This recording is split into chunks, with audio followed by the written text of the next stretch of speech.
Welcome to the MindBodyCouple podcast. I'm Tanner Murtaugh. And I'm Ann Hampson.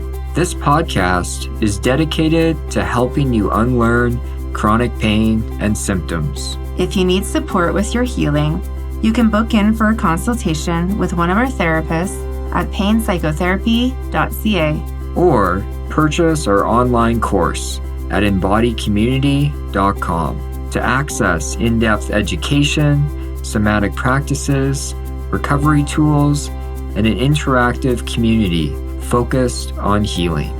Links in the description of each episode.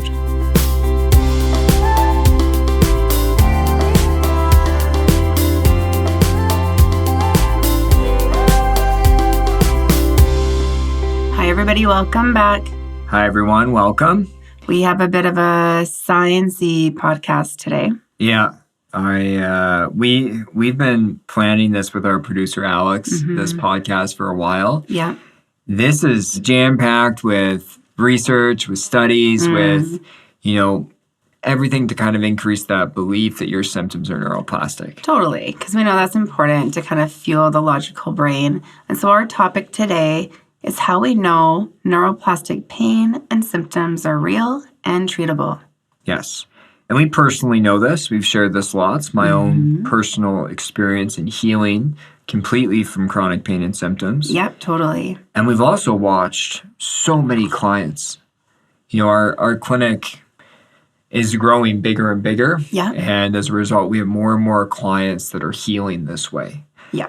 But we don't want to just have you take our word for it. Totally. And so when we think of gathering evidence, a lot of what we share in here hopefully can become evidence for you. Yeah. So we're going to discuss the research, the science that allows us to assert that often chronic pain and symptoms are neuroplastic.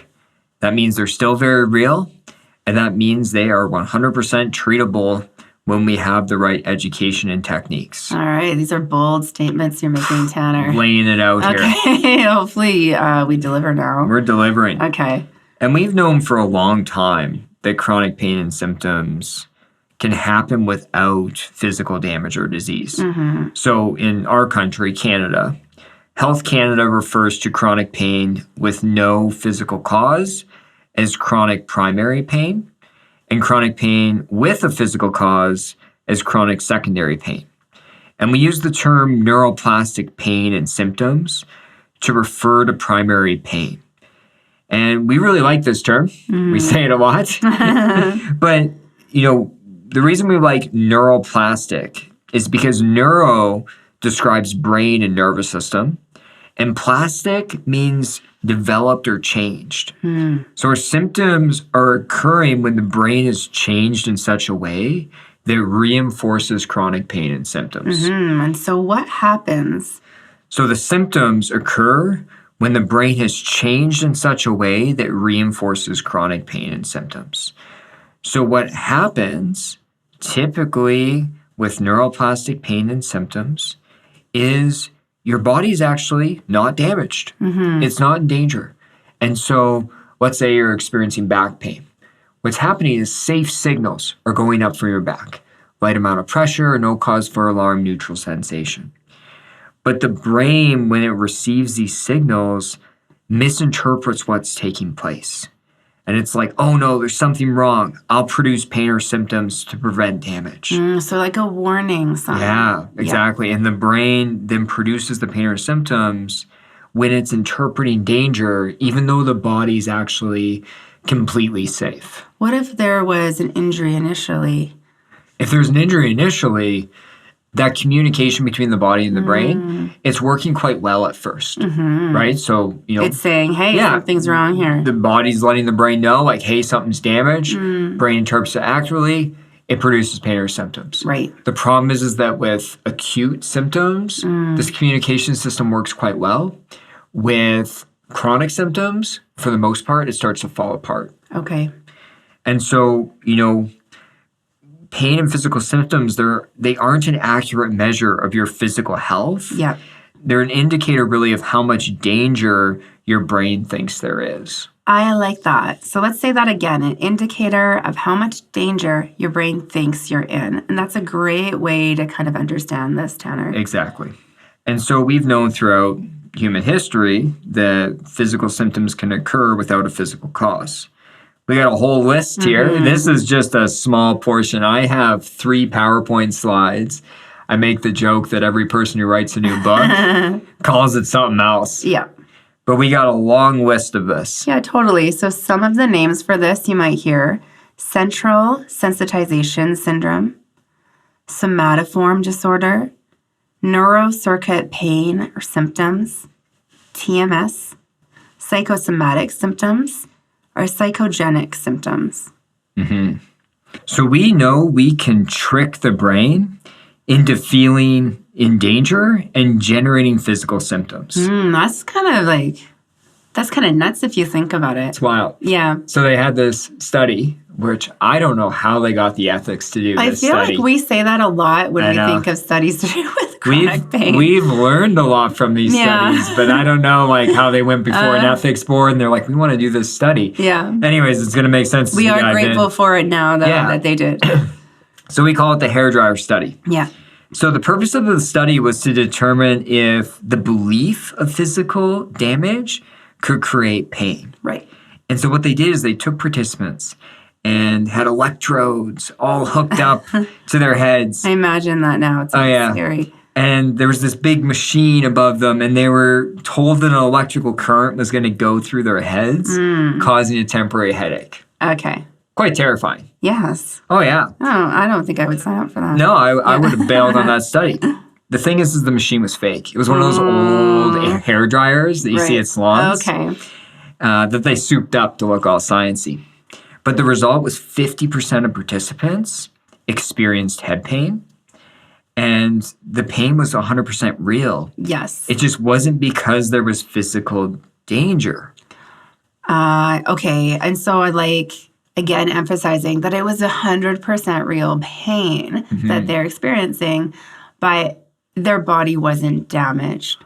Their body wasn't damaged. It was the sense of danger that their brain interpreted. Yes. Given this fake hairdryer study, and it produced the symptoms. Well, and so when thinking about that study, next time you're experiencing maybe fear or stress or a sense of danger around your symptoms, think back to this study and then maybe pause and think about what might be happening to your symptoms. Exactly. Now, another excellent study that was done in Germany explored whiplash. Okay. And so the question they were asking is, can the belief of injury trigger pain and chronic whiplash syndrome? Okay, so the same idea, the beliefs around it. So they took 51 participants and they had them experience a simulated car crash. Again, I don't know if I would sign up for this study either. I know. You've got to be a bit of a risk taker. I'm grateful for these participants, but... We thank you. Yeah. But, when it comes down to it, what a simulated car crash is. It's kind of difficult to explain, but they lined up 2 cars back to back, and they had a complicated system of ramps and pulleys. Okay. And they put participants in the first car. Right. And they made it seem like they were rear-ended. Okay. So Did they feel like they were rear-ended? The car moved forward slightly. Yeah. There was a loud noise. They did everything they could to simulate this. But the participants' head never snapped back. Okay, so no rear end actually happened. They just there was a rear end. There was a rear ending, but there was no snapping back of the neck. Okay. There was no, which is typically what is causing whiplash. Okay. And so after this, 3 days after the simulation, 20% of participants had neck pain. Yes. Which they attributed to the car crash. Right, which makes sense. If you experience neck pain, that you're okay, this is from the crash. 4 weeks later, 10% still had neck pain. Wow, that's a while later. Yeah, and what's interesting about this study is this depends on country, but the rate of chronic whiplash syndrome is about 10%. So very close to what this study basically created. Yeah. And another important piece here is the participants with neck pain, 4 weeks later, had the highest levels of stress or emotional distress in their lives at the time. And that's a really good point, because I think often when we talk with people, we talk about, okay, let's look at the onset of symptoms, but then let's look at what might be keeping those symptoms rolling. Yes, exactly. And so, when I was healing, I first came to these approaches around neuroplastic pain from a doctor named Dr. Sarno. Right. And many of Dr. Sarno, this is wild because this was back in the 70s and 80s. So he was on to something, Dr. Sarno. And we didn't have the knowledge we do now about the brain. Right. Like the science has come a long way in a number of decades. But many of Sarno's ideas about pain were actually true and very helpful for people. And he really understood that a lot of people with chronic back pain and other physical symptoms, it wasn't the cause of physical damage. And that by changing their beliefs, by having them start to live life again, by having them approach their emotions and process them, that a lot of people could actually heal. And he really brought to light that by middle age, the majority of adults with no pain, if you gave them an MRI of their back, they had bulging discs, disc degeneration, disc herniations. And so these abnormalities could occur without pain or symptoms taking place. So that's almost kind of normal to experience or see in our bodies as we age, but it's not necessarily associated with pain. Yeah, and that's it is, when someone has back pain, they get their back scanned. They find a bulging disc. Yes. Now the bulging disc is the cause. It's the blame. But the reality is that most of us by middle age have these things. Well, and that's tricky because if we're struggling with pain, obviously we're going to get tested. And then if we get tested and it shows something, then it makes sense that belief would connect. Yeah, and furthermore, these abnormalities and not having pain is also true with things like the shoulder. Yep. Or the knees. Yep. And so this is really, we've known this for a long time, these facts, like decades. Yeah. It's just now that we're starting to get a good foundation of how we treat this. And so one of the big approaches we use at our clinic and also in our course is called pain reprocessing therapy. Right. And it was an important chapter in us understanding how neuroplastic pain and symptoms can be treated. So they did a huge clinical trial. And they had 3 different groups that they split participants up to. The first group was the PRT group. Right. And, in the PRT group, they got 9 psychological treatments. Then they had what was called an open label placebo group. This is, a placebo is when we have a positive effect to basically a fake medication, potentially. And so they gave people a shot of saline, which has no effect. Right. But they told them it was a placebo. Right. And they were like, we're going to put this in your back. And they gave them the shot. The last group was the care as usual group. So they were allowed to do any treatments they were still already doing. Right. They just couldn't do additional treatments. And the remarkable part about this study is that by the end of it, 98% of people in the PRT group that got pain reprocessing therapy, 98% of them had pain reductions. 66% became pain-free or nearly pain-free. That's really high. It is. Yeah, that's amazing. And the amazing part is they followed up a year later, and the majority of people that became pain-free or nearly pain-free remained that way. And so it's not like it was just like it occurred. They got pain-free or nearly pain-free, and then their pain came back afterwards. Right. Like they followed up with them a year later. Well, and that's something to think about. And so these studies are all really powerful. And when we feel stuck or kind of doubtful, kind of going back to these studies is huge. Yes. And when we talk about, our approach, as specialists in treating chronic pain and symptoms, we know that 5 factors are needed to treat and heal neuroplastic pain. Totally. And so one factor, kind of the first, we talk about changing thoughts and beliefs. So we need to assess, gather evidence, and come to understand when our pain or symptoms are neuroplastic. Just like the studies show us, our beliefs in danger make a huge difference on whether or not the brain will generate pain. We need to slowly change our beliefs about our bodies and our abilities. Yeah. So even though a lot of our approach, which we call the somatic safety method, is somatic, there is that focus on thoughts and beliefs. Number 2 is brain retraining and exposure. Yeah. And we use tools like somatic tracking to teach the brain that the body is safe, and using mindful awareness strategies to retrain the brain basically out of pain. That's where we're going for, or out of physical symptoms. We use this with fatigue and dizziness and other things as well. And we also need to teach the brain that certain conditions, like movement, positions, activities, food, are actually safe. And we do this by slowly starting to expose ourselves to engaging in these conditions. And number 3, we need to start processing emotions. We want to fully notice them, name, start to explore and release emotions in the body. We actually talk about this in other episodes. And so if you're kind of like, okay, how do I do that? We have a lot of podcast episodes where we look at this. And we have a special 2-part series on processing emotions. Yes. That you can go back and listen to. We break down step by step how you process emotions and what the heck we mean when we say process emotions. Next is number 4, nervous system regulation. Yeah. And so we've talked about lots on this podcast around this. We won't dive too much into this right now. But if our nervous system is in a chronic state of danger, the brain's going to continue to mistake safe signals from the body, leading to those pain and physical symptoms.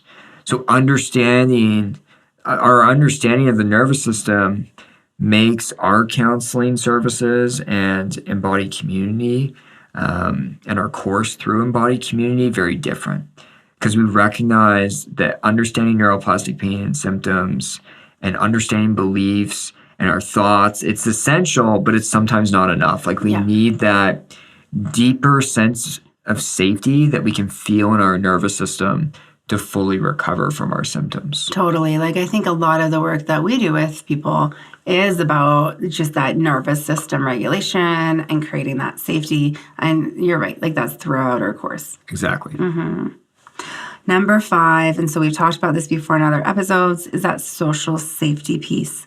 And so we know that our social world has a huge influence on how our sense of safety is. It's essential to address danger felt maybe in relationships or external world, or even those habits like people-pleasing and perfectionism that we've talked about a lot. Yeah. Social safety, I think, is so vital. I talk about it so often because I see it missed. People do the thoughts and beliefs. They do the brain retraining. They even process emotions, but they're living life in a way that's breeding a sense of danger. Yes. Or there's just factors in their life that are constantly keeping them dysregulated. Well, and this is a big piece that we try to address in our course as well that I think makes things a little bit different with our approach. Exactly. Yeah. So there's our episode. Yeah. We dove into the science. Yep. We tried to make it quick, as entertaining as possible. Yep. So, I hope this episode was helpful for everyone listening.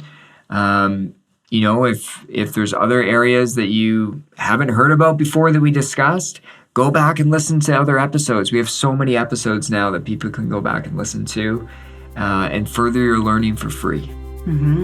All right. So thanks for listening. We'll talk to you all next week. Talk to you next week.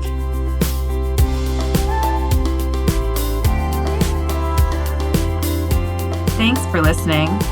For more free content, check out the links for our YouTube channel, Instagram, and Facebook accounts in the episode description. We wish you all healing.